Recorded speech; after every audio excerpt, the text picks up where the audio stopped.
What's happening? What's up? Hold out your glass because we're about to fill it up. Welcome to the Prometheus Lens podcast, the place where the conversations are always enlightening.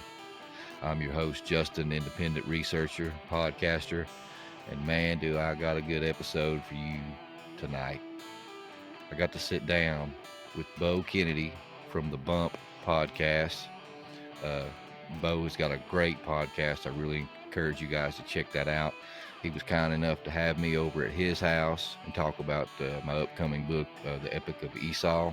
So I seen it only fitting to have him over to my house and sit down and have a conversation. So if you guys have ever heard of Lilith and heard, she was the first wife of Adam and, all these demonology stories and things like that, this is the episode for you. Bo has talked to several people and it's led him down this path of gathering puzzle pieces and putting together a full picture of what Lilith is. And the big hairy man ties into this one. I think you're going to enjoy this, guys. Sit back, relax, and enjoy the journey. Well, today we got with us Bo Kennedy from the Bump podcast. Bo, thank you for sitting down and talking with me, man. Hey, brother, I appreciate you having me on. And I know it's like we've done this a couple times now, and our scheduling seems to not line up just right. But you've been patient with me, and I'm really grateful to come on your show. No, that's how it always works, man. You just got to be patient and persevere. There's always scheduling conflicts. That's how you know that you're on to something. You just got to be persistent. That's it. Well, no, since I went on your show, man, and talked about the Epic of Esau, you had mentioned a few things about Lilith and that we need to sit down and talk.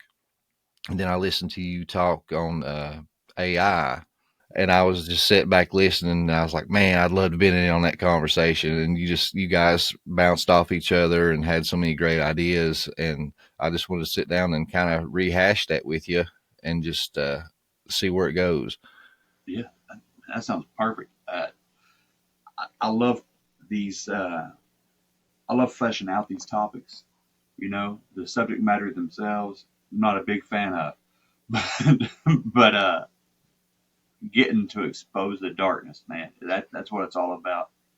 And speaking of that episode, that was probably top 3 most downloaded episodes of my year. With the Epic of Esau, that it had a huge response, man.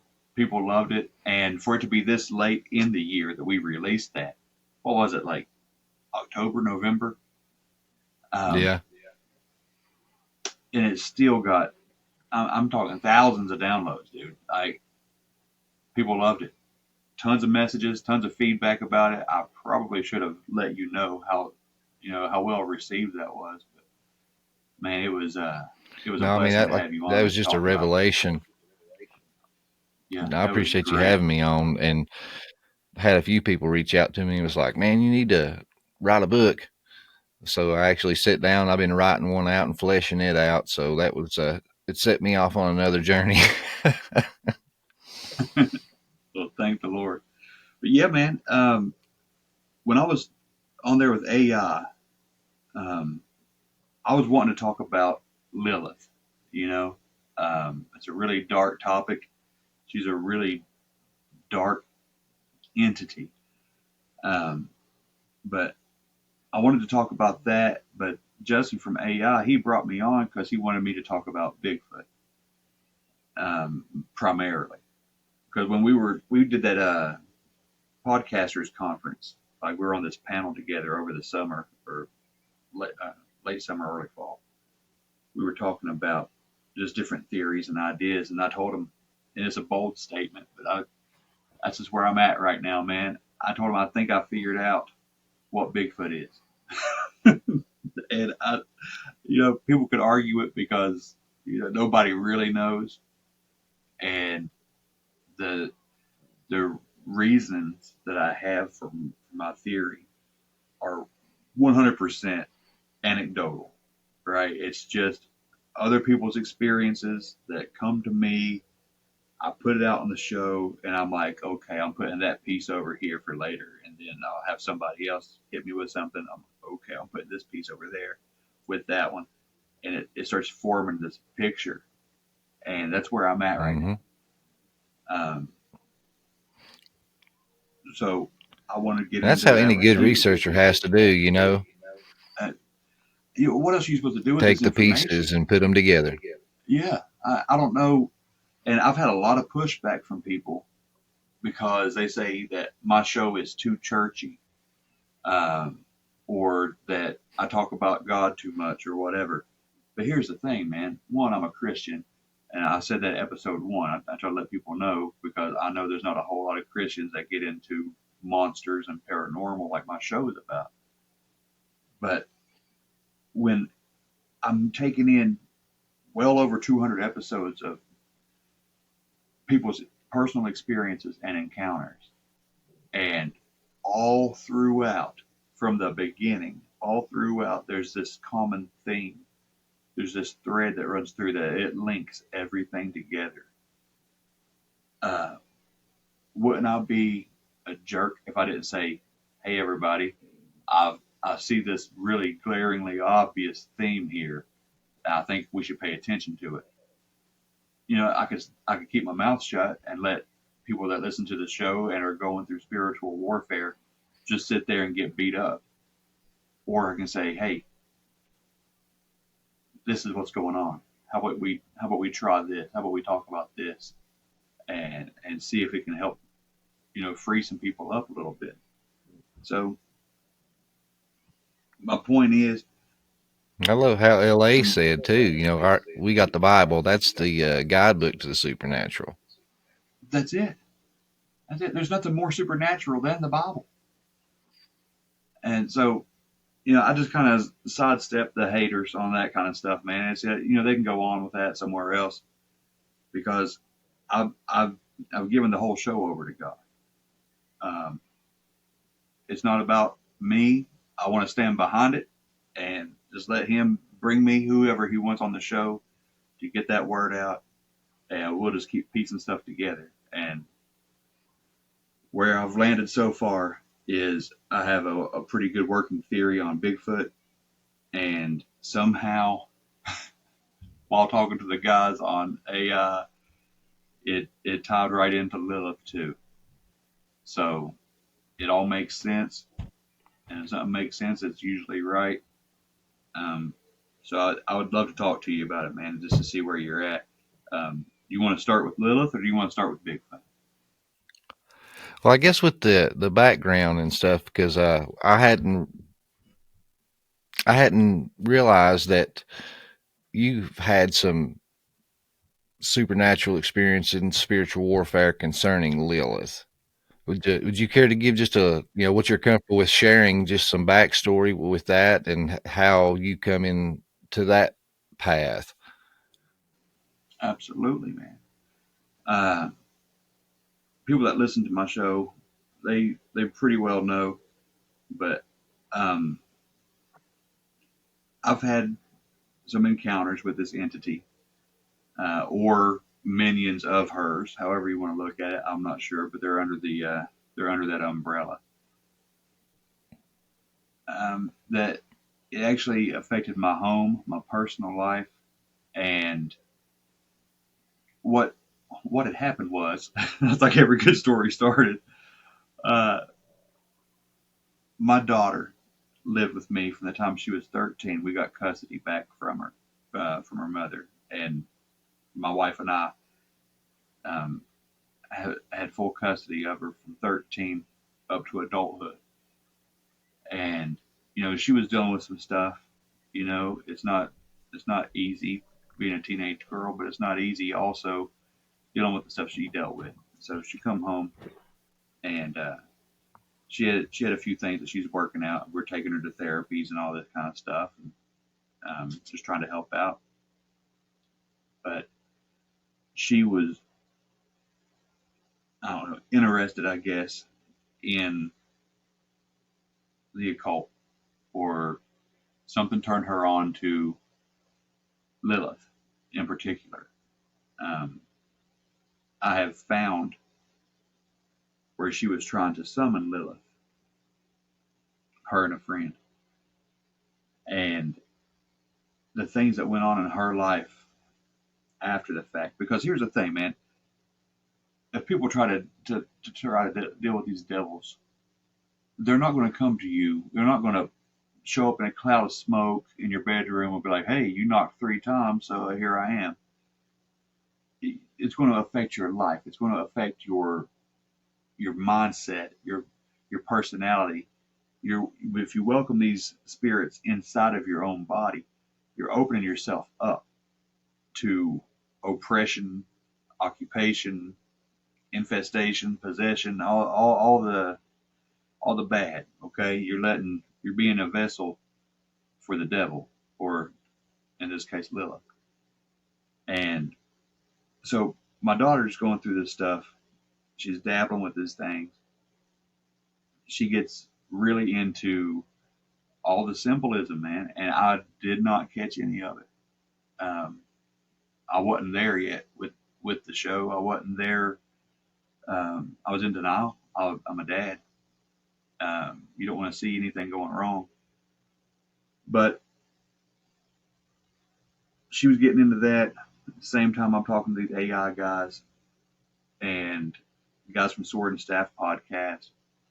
And I'm having people come on the show, and we're talking about these female entities that are harassing them. And things kind of just come to a head, man, where me and the guys that are local here with that other podcast, we get together and we decide to do a project. We go up to the top of this mountain here in West Virginia, and we find this snake mound. So we reclaim that space, and give dominion back to Christ. It is big showing of Christian force. We go up there, we're reading Psalms, we're praying, we bless the grounds, and just really stick a finger in the eye of whatever was being worshipped up there at some point. Come back home, and it hits the fan, dude. It hits the fan so hard.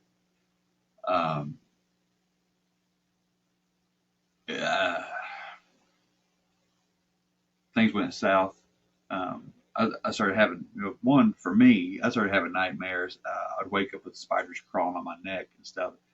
Nothing like that's ever happened to me in my life. Nothing like that happened again. It was just like a bam, bam, like a response, And of course it happens in threes. But with my daughter, they just took like a huge spiral, like getting in my face, yelling and cussing. Ultimately, she wound up moving out of the house about a week before she turned 18. And I had to let her go because I had found she had written out a plan that she wanted to run away. Now, mind you, nothing's changing here at home. The only thing that's changing here is I'm going to church every time the doors are open. But I've been doing that for a couple of years, But the closer I'll start getting to God, the further I'm getting from my child. And I love her. I love a lot of people.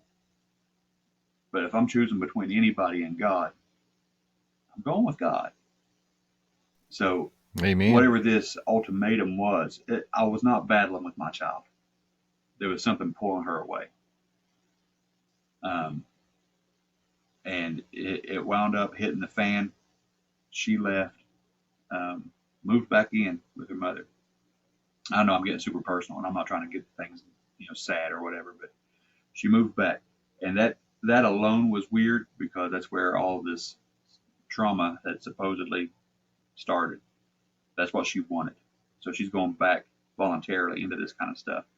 But now she's an adult. She's 18. But once she leaves, Justin,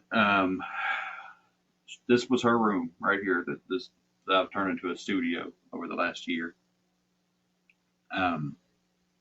We start finding stuff in the room.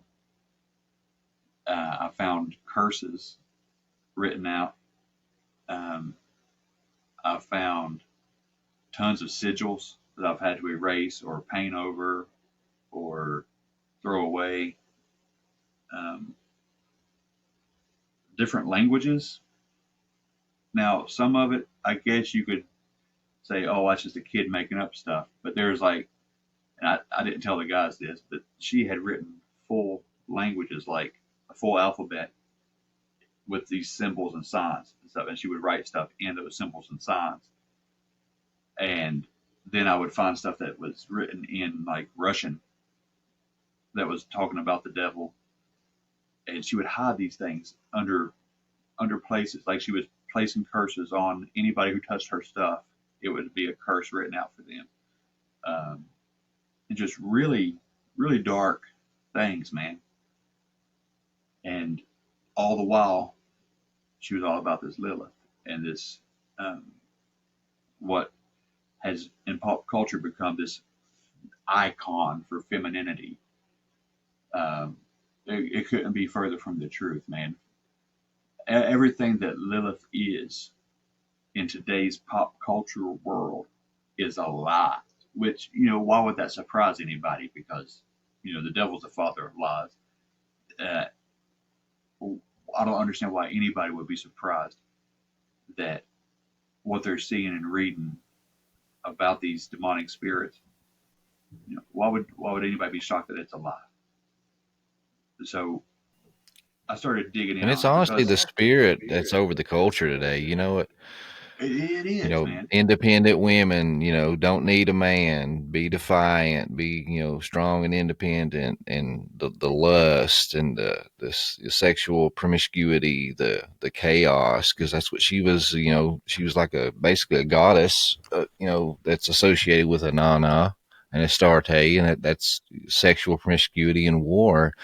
And, Inanna especially, because she was basically the first transgender. She could appear as a woman in the streets, but then a man in the alehouse.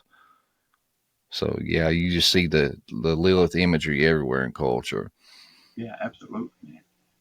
She's everywhere, and um, she's got this claim to fame. Let me write down a note here so I don't forget. I want to come back to it. It's hitting me because I watched a movie recently, and I was like, oh, I know what that character is. That's Lilith. And nobody said that. And nobody said it since. And I've listened to people critique this movie because it's insanely popular. But I see where they slid her in.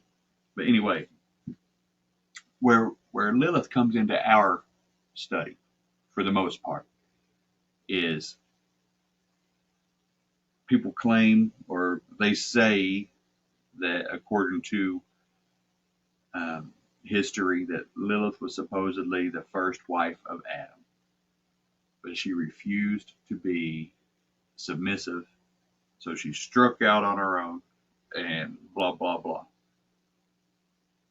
I'll get to all the blah, blah, blah here in a second. But I'm going to tell you now, that's a lie. And I've put some pieces together here. I've done a lot of research. I see where the twist came. Okay, Lilith was not the first son of Adam or first wife of Adam. Lilith was the wife of a son of God, but it was not of Adam. Okay, I'll explain here. She was clearly the wife of one of the first fallen, of one of the Watchers. It shakes out when you start putting things together from, like, you get things from the Talmud, you get things from the alphabet of Ben Sira, you get things from this older culture that was running parallel with the Old Testament. But like, okay, I'll go to my notes here, man. Lilith, she's the wife of the fallen, specifically because there's these guys are named, right? If you go to, I think it's the book of Enoch, right? Some of these characters here that come down and start this dirty work, they're named. You have Shemiyaza, you have Samael, Azazel, maybe. But the one I'm looking at specifically is Samael. He's referred to as Satan later on. But Samael is a chief watcher, right? And these men these beings were referred to as the sons of God in Genesis 6:1. 1 through 4 is, the sons of God took these women. Well, Lilith had a couple of sisters. These women that became wives or taken to these men bore children, the Nephilim. These Lilith, you'll see, is depicted and referred to as the mother of demons. What are demons? The disembodied spirits of these Nephilim creatures, right? They can't go up, can't go down. They're stuck here on earth. They're demonic.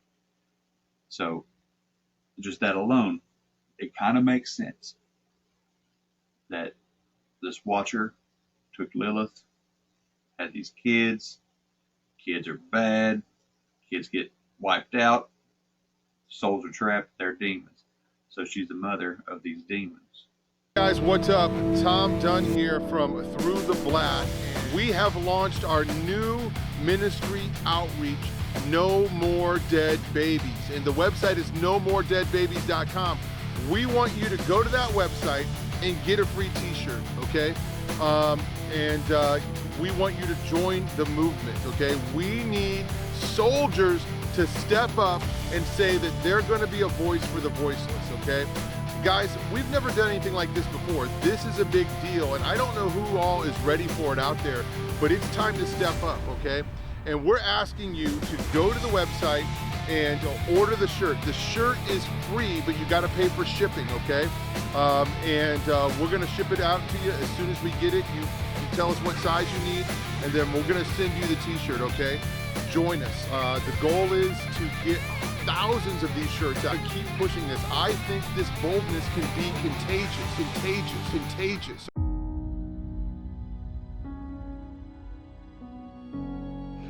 My name's Nick. I'm the owner of Kevlar Joe's, and I'm the roaster. I'm an Air Force Security Forces veteran, a dad to 3 wild boys, and a husband to my wife, Crystal, and a coffee enthusiast.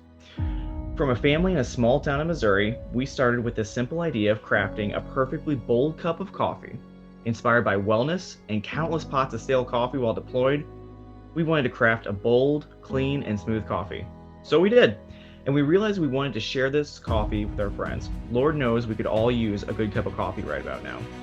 From the farm to your coffee cup, there's nothing like a good, well-crafted, and bold cup of coffee. No matter what time of the day, it's there to pick you up, motivate you, and relax you. We hope you enjoy our coffee. Be bold, be humble, be Kevlar. And you can find Kevlar Joe's Coffee Company anytime you want at www.kevlarjoe.com. Enjoy.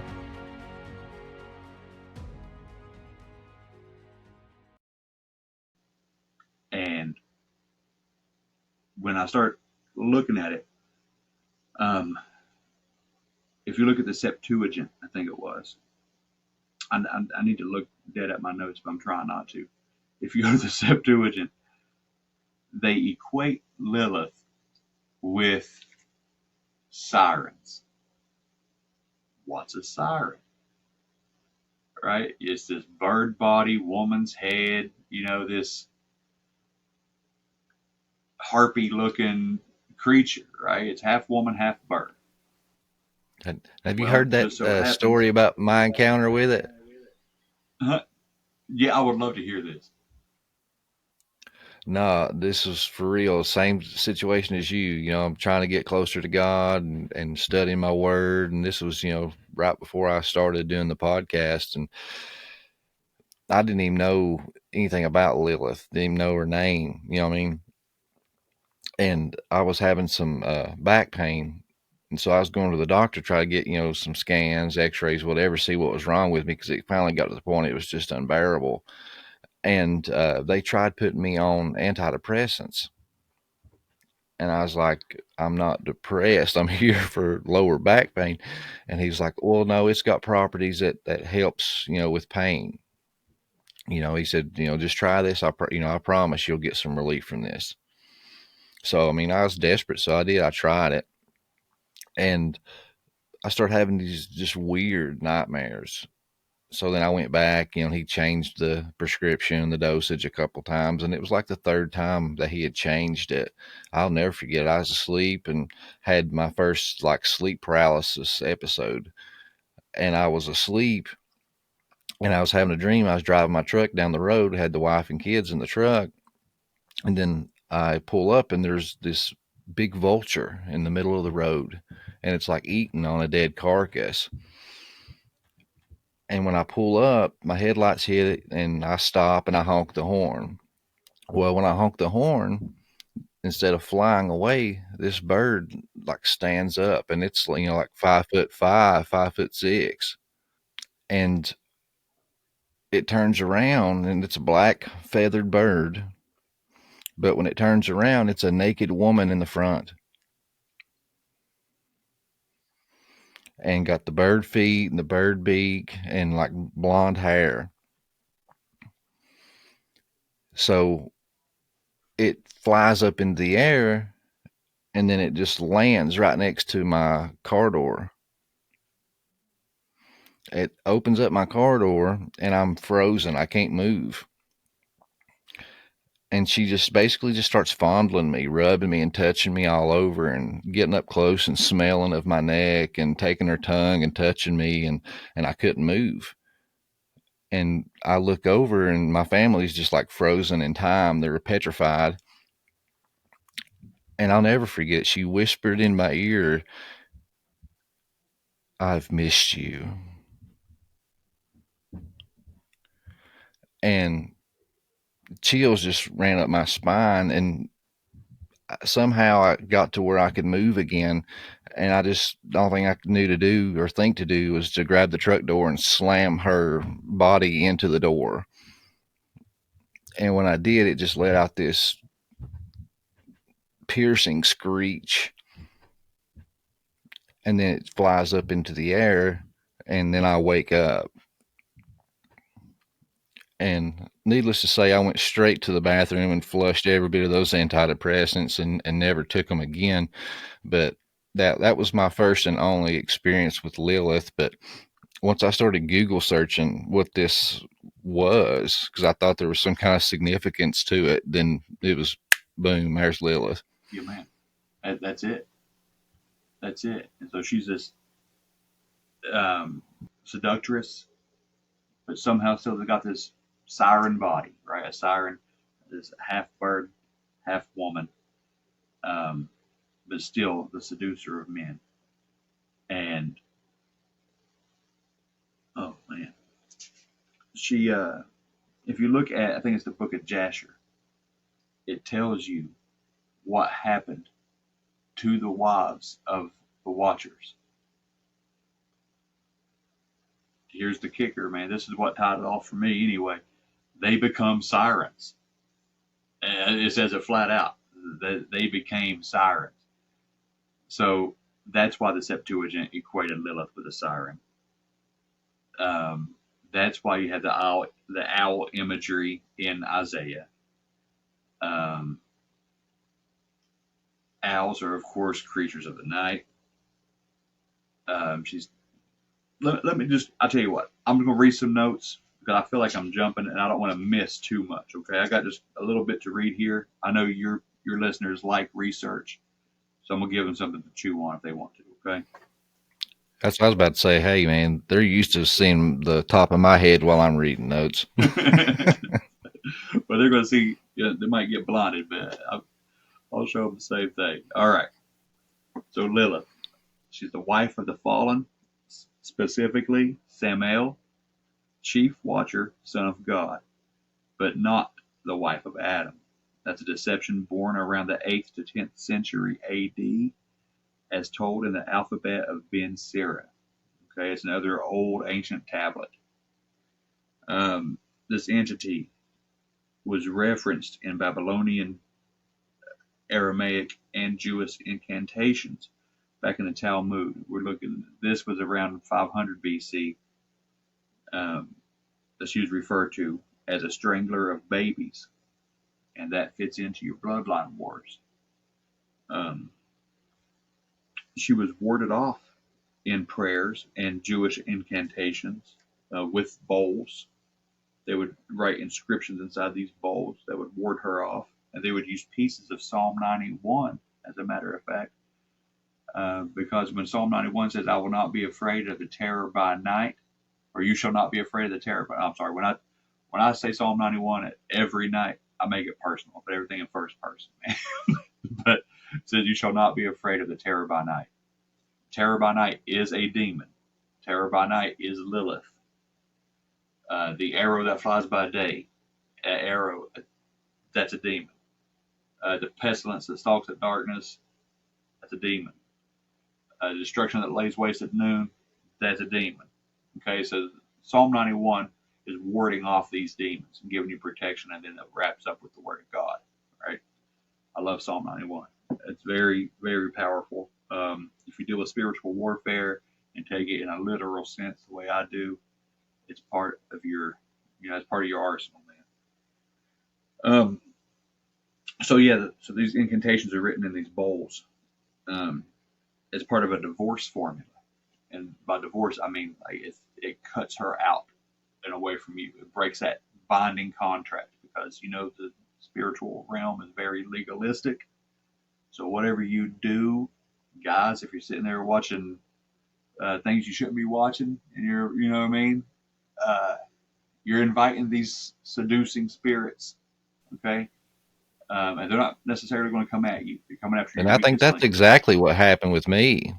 Could be. And they come after people the that know my story was, I was always into drugs and promiscuity and things like that. And that's what she told me in that dream, that she had missed me. So to me, that was like I was once in, cahoots with her. Yeah. Yeah. We all have a seduction story. I spent a lot of time as a single man hitting bars, just living for the world. I was in the Air Force, 1,000 miles away from home. Young, you do stupid things, but you're inviting these things in, and their timeline don't work the way our timeline works. So they can sit there and they can wait, and then when there's a chink in your armor, man, they slide right in there after it, And it's going to be your wife, it's going to be your kids, the things that get to a man, You and I could sit here, and I'd rather have somebody take a rusty saw to my leg than to berate my wife. You know what I mean? There's things that you can put up with, and there's things that you can't. And the spiritual world knows these things that you can't put up with, and that's how they attack you. So these divorce formulas that would separate these evil spirits from you. And they were found across Sumerian, Babylonian, Akkadian, all the cultures, okay, of southern Iraq, Mesopotamia. It was the same entity. So that's a very important thing. She is all the way across the board, and including our own culture of the Old Testament, of our Bible. In Babylonian demonology, she's referred to as Lilitu, that's the female, and Lilu, that's the male equivalent. Okay, so if you have Lilu, Lilitu, Lilith, that's all her. All right. And it mentions that Lilu in that Sumerian's king's list with Gilgamesh. That was his father. He was associated with like a vampire demon, I think's what it said. Yeah, that's another thing. That was another thing that was that should have been a red flag to me with my kid. She got super into vampirism. By the time she left, she didn't even want me to call her by her name. There was a new name that she wanted to take, and I'm not even going to breathe it. But watch your kids, people. Get into their search history, get into their phones. Who cares if it makes them mad? It does not matter. And they're sneakier than you think, man. Because mine was grounded the last few months. No phone. There was no phone. But guess what I found as I'm helping her pack? A full tablet. A full tablet. Hidden. Internet access. Who knows? Because the devil will give them tools. You know, we have our toolkit. We got our guidebook. Everything else is the devil's guidebook. Okay? Everything else. All right. In other texts of the period, Hellenistic and the Testament of Solomon, it's the same entity, and she's called Obizoth, Obizoth, or Abizu, and you can spell that Abyzou or Abizu. Now, interesting fun fact here: Abizu means by the sea. That's what I was about to say. It sounds an awful lot like abyss or abzu. It means by the sea. That's where sirens dwell, right? To lure sailors into their death. You've heard some mermaid talk a lot lately. I don't know if you caught that too, but on a lot of these podcasts, there was just like a wave come through this last month. Wave came through the last month. Yeah, pun intended. Right. I wish. It came in of mermaids, merfolk. Well, sirens are related right to the same thing. You know, the call of the sea that lures young men. They're seduced by this sound and they jump right in. Gone. But even the symbolism too, you know, for the chaos. Yeah, because the water was chaos, right? The sea. She's referred to as the slayer of children and seducer of men. Also, she's depicted as having a woman's head. Well, we went through this. Woman's head, face, and torso, but wings and talons for feet. She was half woman, half bird, which is a siren. In fact, the Septuagint, like I said, equates Lilith with siren terminology, which helped make this connection. Genesis 6 tells us about the sons of God taking wives and spawning Nephilim. 1 Enoch explains that what Nephilim spirits are. I know your listeners already know, but demons also in 1 Enoch 19:2 tells us that the wives of watchers, that's where it's at. I said it was in Jasher. It's in 1 Enoch 19:2. Tells us that the wives, quote unquote wives, of watchers became sirens. If you look up what sirens are, there's sea and water witches, temptresses. Lilith is referred to as the mother of demons. And I think that's going into the Kabbalah, Zohar, that they refer to her as the mother of demons, and the wife of Samael. Samael is listed as one of his chief watchers. She's his wife. They have Nephilim babies. Nephilim babies get killed. They're demons. She's the mother of demons. Wives of the fallen watchers become sirens. She's referred to as a siren. So yes, I got a little bit more left to go, but this is showing you that yes, she was the wife of a son of God, but she was not the wife of the first son of God. She was not the wife of Adam. That's a lie straight from the devil. That's to create this false sense of this feminine movement, a feminist movement. And, you know, I know men aren't supposed to be allowed to say anything, but and you can edit this out if you want to, Justin, but to me, femininity is being proud of being a woman. You know, there are women are incredible. God gave Mary the most important role in the Bible, right? To carry the Son of God, to carry Jesus Christ, to care for him, nurture him, teach him how to walk and talk. Jesus could have just showed up like, Melchizedek, he's just there, but no, it was trusted to a woman. So use her as your model. That I just don't get that, but that's the seduction of the devil. Lilith is, and I was talking to a guy, and he told me, he's like, it's a side tangent, but he's the guy that sent me the rosary I told you about offline. He said the reason why he sent that to me, because he sent that unprompted. He said he felt like God wanted him to send that to me, and he didn't know why. And then he listened to this episode that I did with AI, and I was talking to him about a little bit of stuff, and he's like, oh my gosh, I know why now. He said Lilith is the opposite of Mary. And he was just mind blown about, he felt like that rosary was needed to be sent to me to help in spiritual warfare against Lilith, because she is like the arch nemesis of Mary.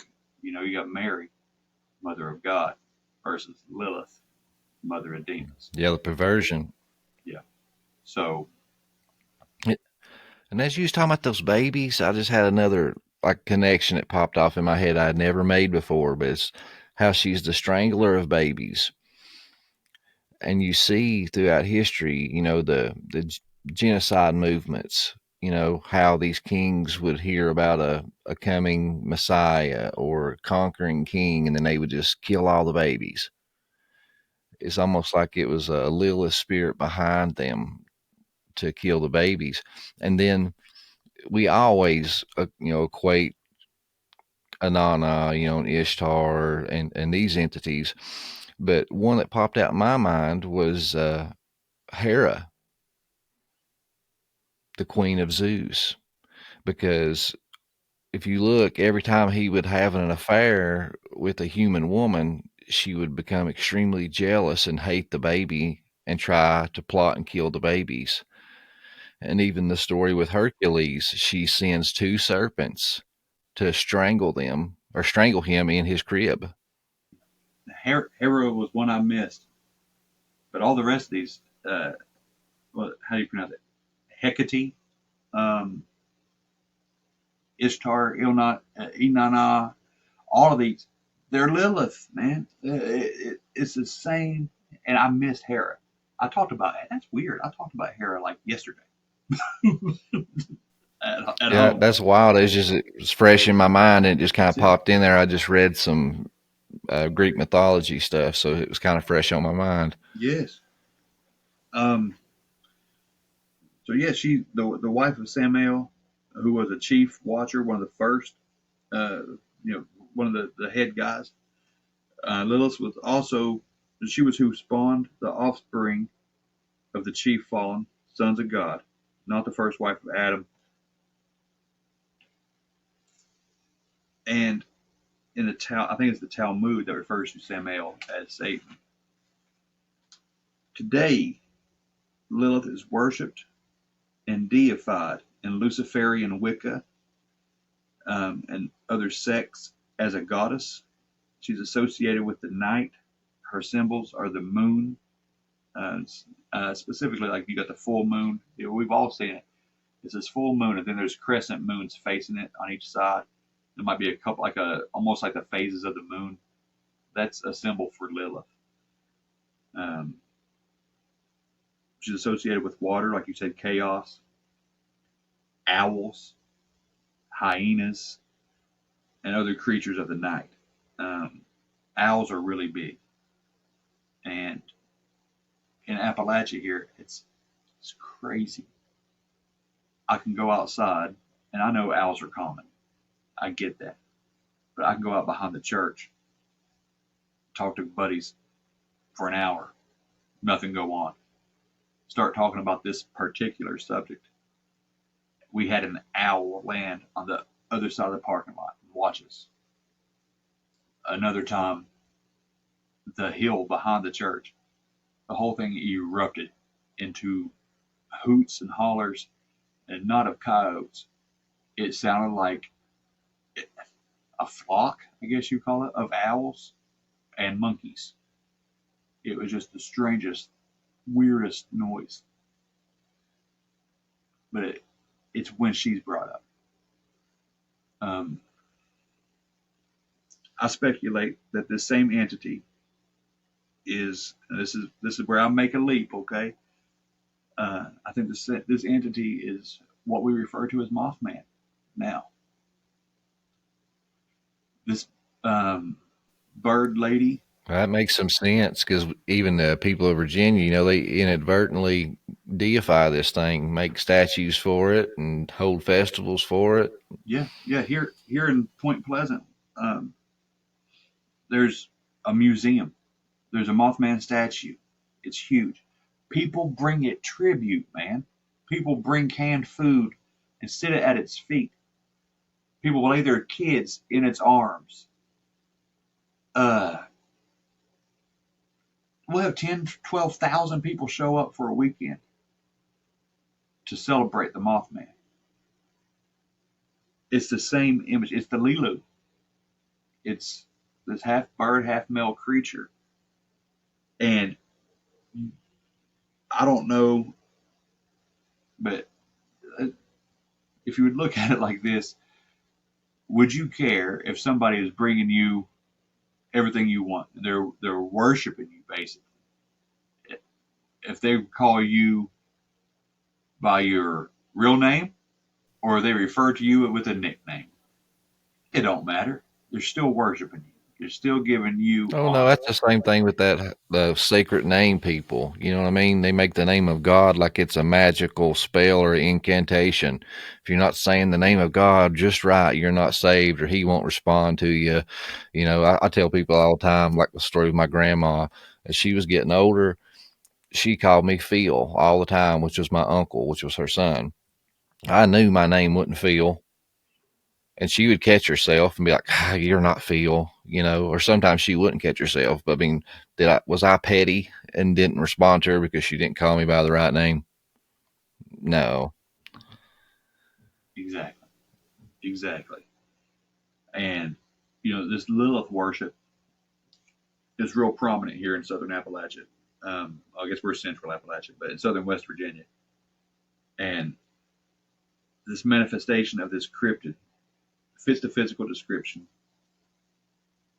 I think it's the manifestation, man, of Lilith. I think she shows her hand.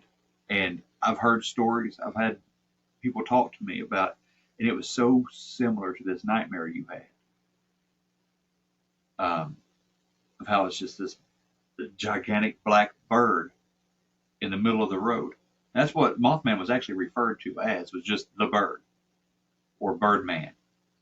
But they needed something catchier, and Batman had just hit big, so they called it the Mothman. But they would see it in the middle of the road, and it would shoot straight up in the air. Gone. It might hold its wings out, but didn't flap them. Didn't need to. Plus, if you would tie in, there was a disaster that happened that Mothman is associated with here in West Virginia. In Point Pleasant, the Silver Bridge collapsed. It was in 1967, right at Christmas.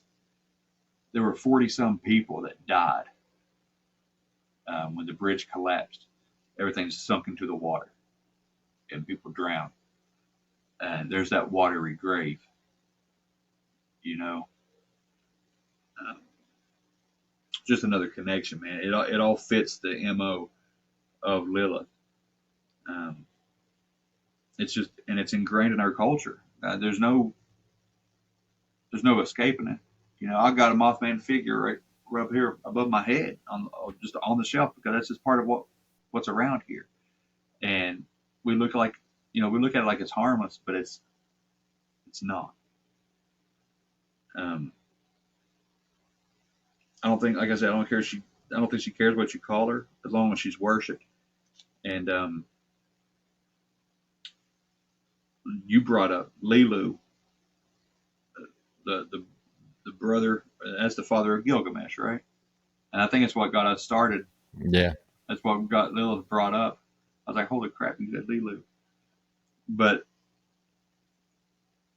that's what I've found in a nutshell. I got a couple more pages of notes here. I don't know if it shows up or not, but that should be enough of an explanation as far as what Lilith actually is. She's Now, nothing. how does the hairy wild man tie into all this? Well, I'll tell you. And this is fun, man. If this subject can be fun. All right. I had a lady in Pennsylvania, and like I said, this is all anecdotal. All right, so you can throw this out if you want to, but this is what's come over the last 3 years or so. I had a lady in Pennsylvania. Her name's Denise. She lived out in the boonies, just like we do here, and she formed this relationship with a Bigfoot. All right. She would leave him gifts. He would return gifts. She would go out deeper into the woods. He allowed her to see him a couple of times. And then he would communicate with her telepathically. They call it mind speak in the Bigfoot community. I think it's one of the dumbest terms they could have come up with, but I guess telepathy is just not basic enough or something. So he would speak to her. So this is a woman that spoke to you on the show? Yeah, I've had her on 3 times because things kept progressing, dude. She come on, she talked to me about Harry. Okay, so she gave him a name. And he would appear to her. They formed this bond. Later, Harry started talking to her about her faith. Okay? He would appear to her as a light sometimes. And she sent me pictures of this odd light out in her yard. She was having encounters. She was having experiences. Now, Denise told me she had nothing to do with deep religious texts. The Septuagint, Talmud, the Apocrypha, none of it. She believed in Jesus. She believed in God. And that's about where she was just at. Just an everyday person. So this thing started talking to her about her faith and saying, well, you're not reading quite the right books. You need to check this out. And started giving her information. So she asked him what he was. And he told her, and she wasn't even sure how to pronounce it or how to spell it. But he told her that he was an Eliud. And he was seeking redemption. Now, by the time we had our third conversation, I had red flags and bells and whistles going off everywhere. But I had never heard of an Eliud before. Most people haven't heard of an Eliud. She had no clue what it was. So we Google it, we look it up. I get a hold of Gary Wayne. I had him on my show about the same time that this was going on. And I asked him, what is an Eliud?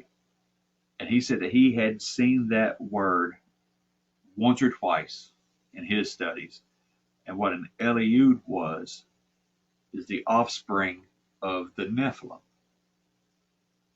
So we know that in the days of Noah, that the Nephilim were there, right? Now, this goes on for who knows how long before the flood hits. Basically, the Watchers' grandkids. These are the Watchers' grandkids. They had the Nephilim. The Nephilim have the Eliud. And from there on, they're just referred to as the Eliud. And that's what this creature told her he was. This information came to her telepathically. She had zero knowledge of this kind of stuff. And I'm like, wow, that's incredibly weird. All right. lay that over to Yeah, the how would side. she know that? Right. There was no way for her to know that. But I laid that over to the side. Maybe that's a one-off. Maybe that's just a demon messing with her, right? That's why I try to tell her. Maybe that's just a demon. Denise, be careful what you listen to. And she moved since then, and I haven't talked to her in about 6 months or so. So I'm not sure what's going on now, but there was that. Then, more recently, I had a lady on my show who, her name was Megan. She used to be into witchcraft, and she left witchcraft, found God.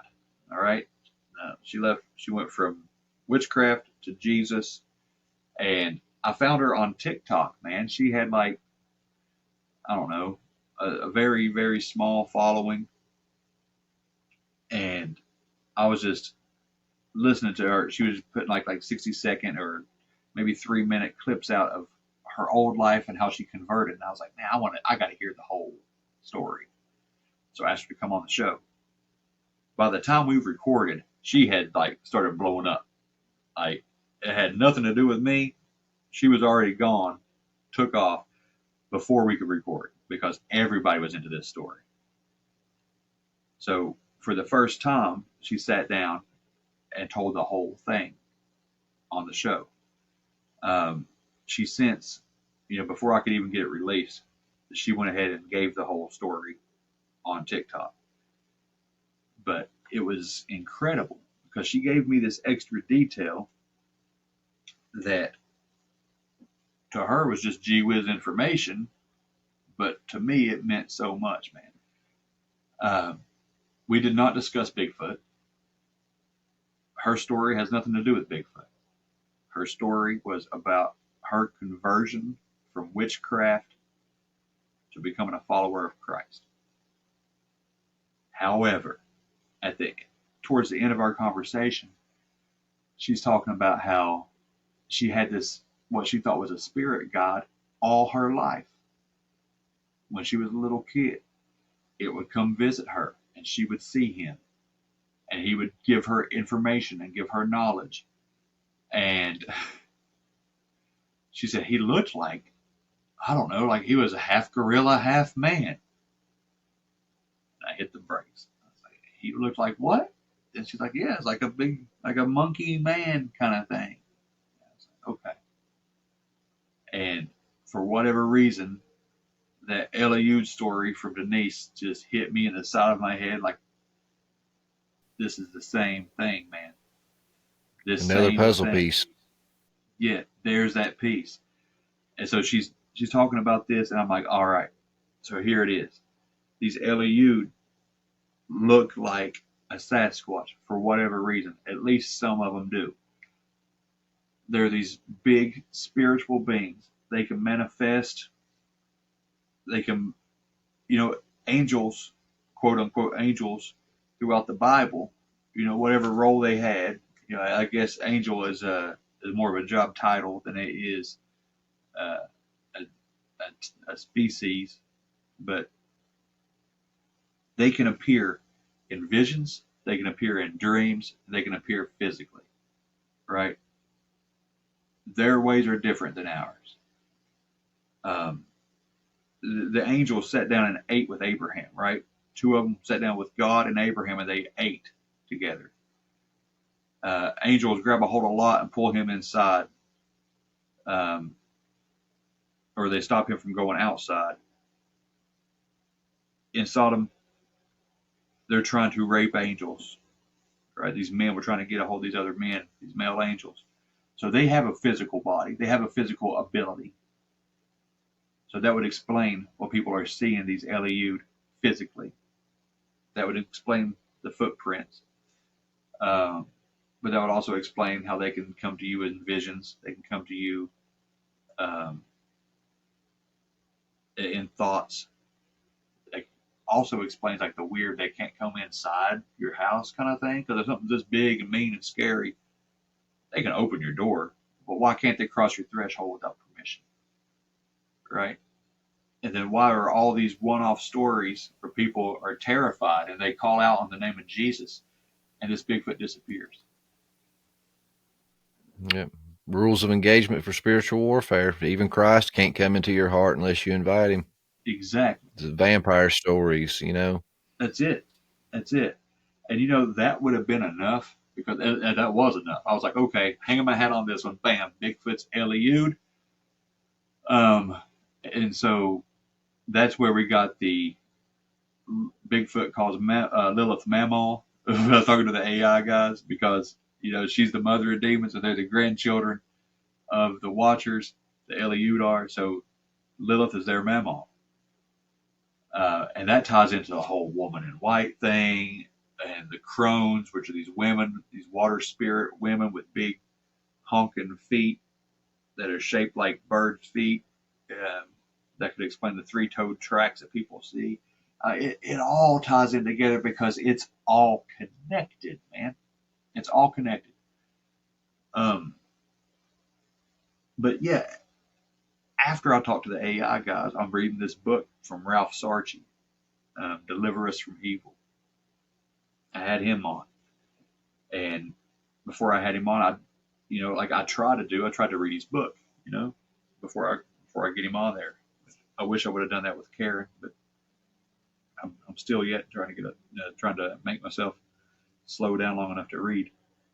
But in Ralph's book, his first story that he talked about was this house, this property had this spirit in it, and they saw this demon. Guess what they described that demon as looking like? This is in the Bronx, in the South Bronx, New York. Inside their house, they have this possession going on. They see a demon spirit manifest, and lo and behold, somebody says it looks like one of those Bigfoot, like a hairy ape man. I didn't even need that little piece, but I read it. So to me, yeah, Bigfoot don't need to be idolized. Those are the Eliud. That's the grandchildren of the fallen. And I'd never looked into Bigfoot really. I mean, I'd heard the stories and stuff. So this is like the past few months, first time I've actually kind of really looked into it. But it's crazy, especially like the historical side. When you go through other lands and histories of and points of time, you have all these what they call the quote unquote the wild men and the wild women and these hairy men and women that are huge that live out in the woods and all these encounters and stuff that people has had. And then I started making that Esau connection and got to digging, and I found some other stuff since I talked to you last time. I can't remember what book it was, but it's another book in the Jewish tradition, and I found that Cain was a hairy man, and that the rabbinic tradition talks about Lamech. And you remember in Genesis where Lamech says, I'm cursed 70 times 7 for killing another man. Well, where else do we see that? We see that in the cursing of Cain. What does God say? Cursed to be the man that kills you.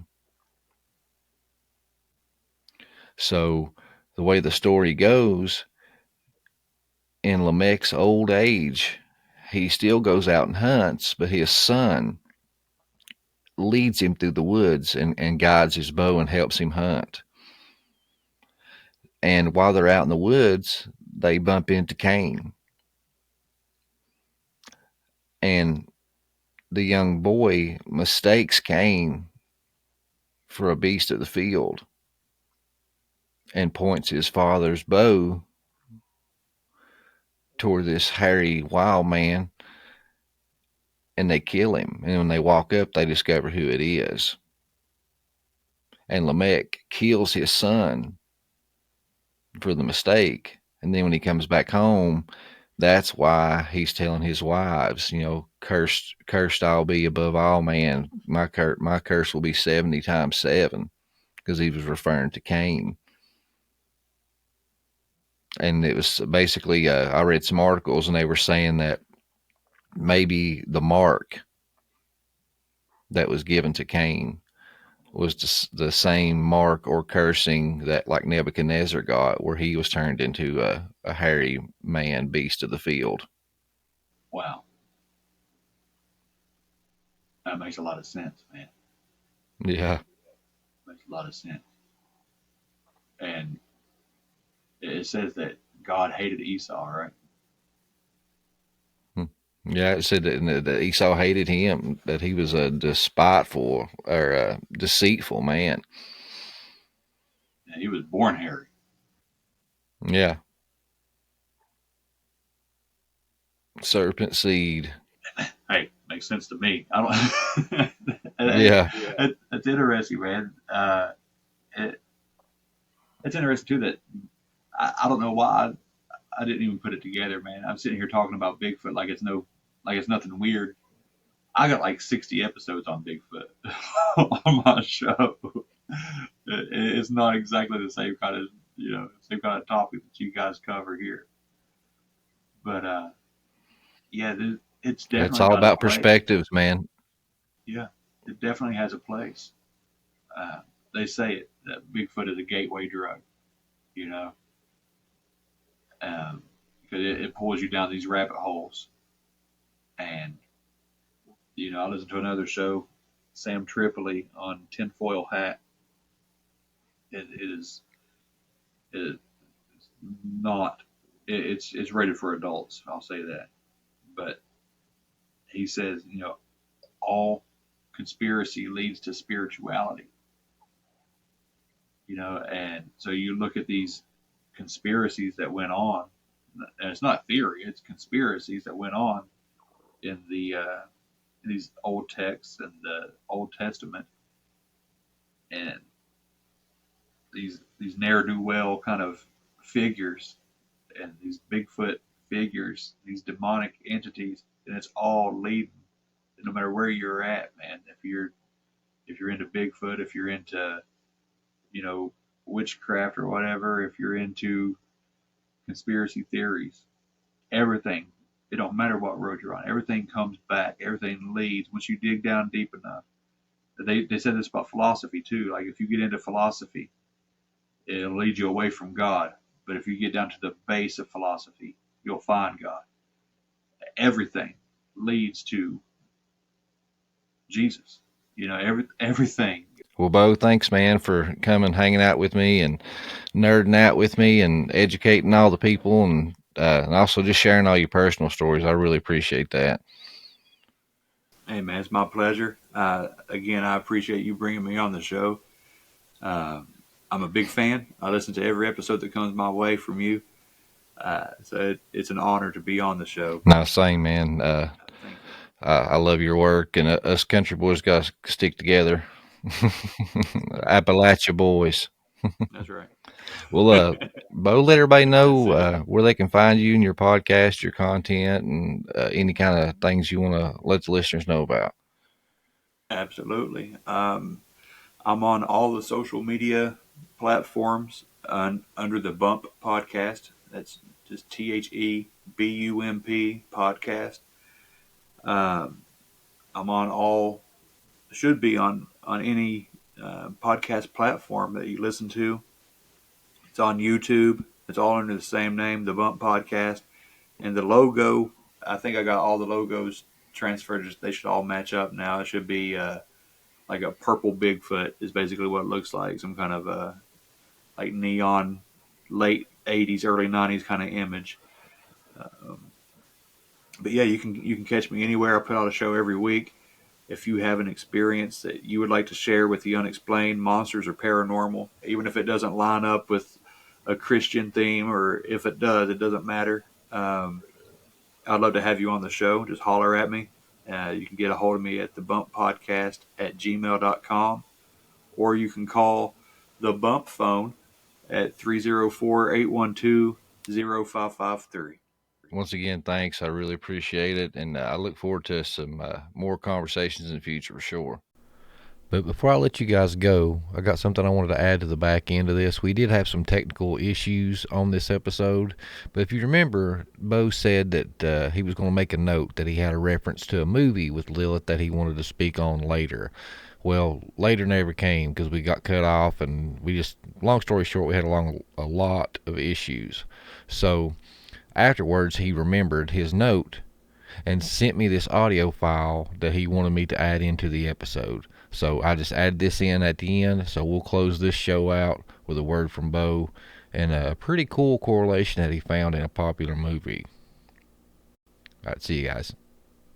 Before we got cut off early in the conversation, I said that I had watched a new movie lately, and I saw a Lilith character in that movie that I haven't heard anybody else mention, and I don't. It was pretty subtle, but to me, it stood out after the fact. In that new movie that's on Netflix that everybody's talking about, Leave the World Behind, right? The Obamas directed this movie or produced it or both or whatever. There's a young lady, mid-20s, on the show, on that movie. And once the movie was over, just driving down the road, it hit me. She was the Lilith archetype in that movie. She was the seductress. She was the one that was stirring chaos. She was by the water. She was even targeting the children of Julia Roberts. Very interesting. Very interesting how interwoven she is into our modern culture. But this is something that stood out to me, and I wanted to bring it up to you and see what your takes are on it. All right. God bless.